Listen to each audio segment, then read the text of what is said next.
Olá, eu sou o professor Josimar Silva. Nós vamos ter agora uma aula de permutação circular, tá bom? Vamos começar com um problema conforme a gente sempre vem fazendo mesmo. A gente pega um problema para abrir a ideia, tá? Para começar a ideia, servir de gancho. O problema é o seguinte: de quantas formas 4 pessoas, A, B, C e D, podem se sentar em uma mesa circular? Tudo bem? Eu vou explicar a regra do jogo. Eu acho que para quem nunca pegou nenhum problema parecido com esse, quem nunca viu nada parecido, vai ter um pouco de dificuldade de entender o que significa quantas formas, o que caracteriza cada agrupamento. Vamos lá, passar para esse quadro aqui.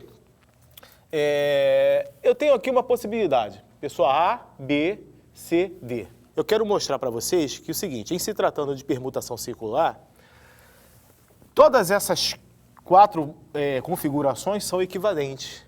Elas são idênticas, tá? Por quê?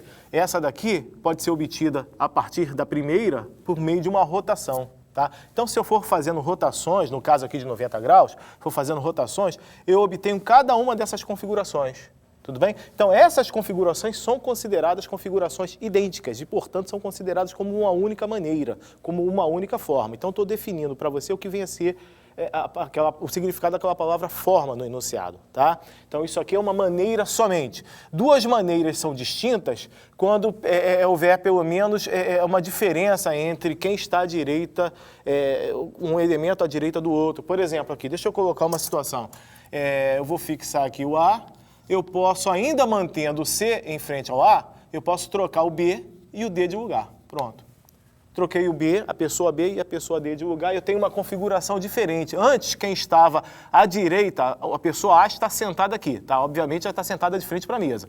Quem está à direita de A é D, quem está à esquerda de A é B. Nessa nova situação aqui, quem está à direita de A é B e quem está à esquerda de A é D. Tá? Então, essa configuração é diferente dessa. A gente pode pensar em outras configurações, tá? E agora, nesse momento, eu peço para que você pause o vídeo e tente resolver o problema. Ok? Tentaram resolver? Vamos ver agora aqui. Aqui até agora, por enquanto, nós temos 2 configurações possíveis, né? Já falei para vocês que essas 4 aqui são idênticas, são consideradas como uma só, tá? Uma pode ser obtida através da outra, por meio de rotação. Não existe rotação em que eu possa imprimir nessa daqui para eu encontrar essa configuração. Vocês podem perceber isso. Não há rotação que transforme essa configuração nessa. Agora, vamos ver uma outra possibilidade. Vou fixar o A aqui, tá? E mantendo, ó, o C já apareceu de frente ao A de 2 formas, tá? Uma com D à esquerda de C e com B à direita, e aqui eu troquei a posição entre B e D, tá? Então, agora eu vou colocar o B em frente ao A. E aí eu posso ter C e D, tá? E uma outra possibilidade, ainda com B de frente ao A, é ter D e C. Tá? Quem não ficou de frente ao A até agora? O D. Então, eu posso ter C e B, ou B e C, tanto faz, né? E eu posso ter aqui, ó, eu posso ter o C e o B. Tudo bem? Ok? Bom, então essas são as 6 possíveis formas de colocar essas 4 pessoas na mesa. É claro, lembrando, deixando claro que essas cadeiras não estão numeradas, não existe diferença de cores entre as cadeiras, ou se existir, mesmo que exista diferença entre cores, tá? Mesmo que exista uma numeração, essa numeração não é importante para caracterizar um novo agrupamento. Não está afetando em nada na forma como se coloca, se dispõe essas 4 pessoas na mesa, tá? O que caracteriza essa disposição é somente a posição relativa entre as pessoas, entre um e outro, tudo bem? Então vamos lá, são 6 possibilidades. Agora, quem nunca pegou esse problema, quem nunca viu nada parecido, é natural que tenha pensado da seguinte maneira, tá? Eu tenho aqui, ó, os 4 lugares, tá? E eu tenho que colocar as pessoas A, B, C e D, tá? Tem que colocar as pessoas A, B, C e D. É natural que tenha pensado assim: eu tenho 4 possibilidades de colocar a pessoa A, tem 4 lugares, né, para colocar a pessoa A. Eu tenho 3 lugares para colocar a pessoa B. Digamos que eu tenha colocado o A aqui. Eu tenho 3 lugares para colocar a pessoa B. Digamos que o B tenha ficado aqui. Pronto. Eu tenho 2 possibilidades para colocar a C. Coloquei a C aqui. E tenho uma única possibilidade, um único lugar para colocar a pessoa D. Só existe um lugar para colocar a D, que já está determinado já, né? Uma única possibilidade, um único lugar. Então, nesse caso aqui, a pessoa teria pensado, tá, em fazer permutação de 4, tudo bem? O que vai dar 4 fatorial. Mas aí a gente percebe o seguinte, que para cada uma dessas configurações, eu tenho outras equivalentes. Na verdade, cada uma delas foi contada 4 vezes. Cada uma foi contada 4 vezes, tá? Então teve contagem indevida. Na verdade, o que eu estou encontrando aqui é o quádruplo do que eu deveria encontrar, tá? Eu deveria encontrar esse resultado aqui dividido por 4. Então eu vou fazer isso para obter o resultado correto, tudo bem?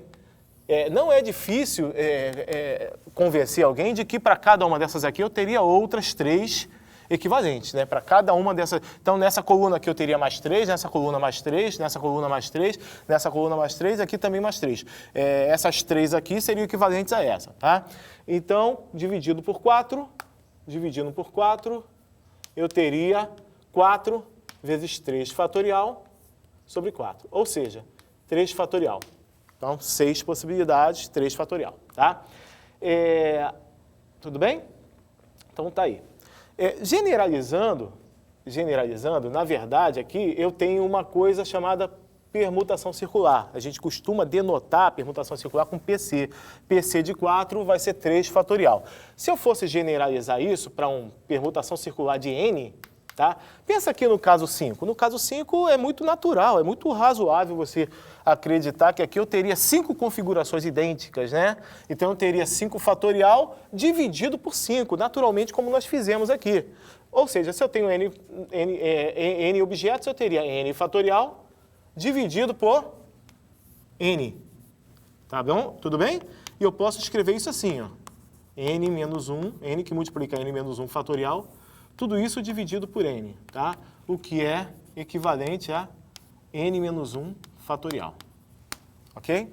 Legal? Essa é uma boa maneira de ver problemas de permutação circular, tá? Uma outra maneira de pensar também é a seguinte, tá? Essa é uma maneira muito boa de pensar em permutações circulares, inclusive pensar dessa forma faz com que a gente consiga resolver alguns problemas de uma forma muito rápida, de uma forma muito tranquila. Você que já entendeu as regras do jogo aqui, do que vem a ser uma permutação circular, tá? Deve perceber o seguinte, que quando eu vou colocar a primeira pessoa, digamos que a primeira pessoa seja o A. Eu tenho quantas possibilidades para colocar a pessoa A? Eu tenho uma única possibilidade de colocar a pessoa A, tá? Por quê? Para qualquer lugar que eu coloque aqui, vai ser a mesma coisa, não vai mudar em nada no agrupamento que eu estou produzindo, que eu estou gerando, tá? Então, colocar o A nessa posição ou colocar o A nessa posição é a mesma coisa, tá? Então, ó, pensando assim, a gente vai ter o seguinte raciocínio, ó. Uma possibilidade para colocar o A. Pronto. A partir desse momento, todos esses lugares ficam marcados em relação ao A. O A agora que vai determinar, que a partir do momento que o primeiro objeto é colocado, é que os outros lugares ficam determinados, tá? Eu tenho aqui a direita de A, eu tenho a esquerda de A e tenho de frente a A. Tudo bem? Agora, nesse momento, eu tenho que escolher um lugar para colocar o B. Eu posso colocar o B em quantos lugares diferentes aqui? Em apenas 3 lugares diferentes. Tudo bem? Digamos que eu tenha colocado o B aqui.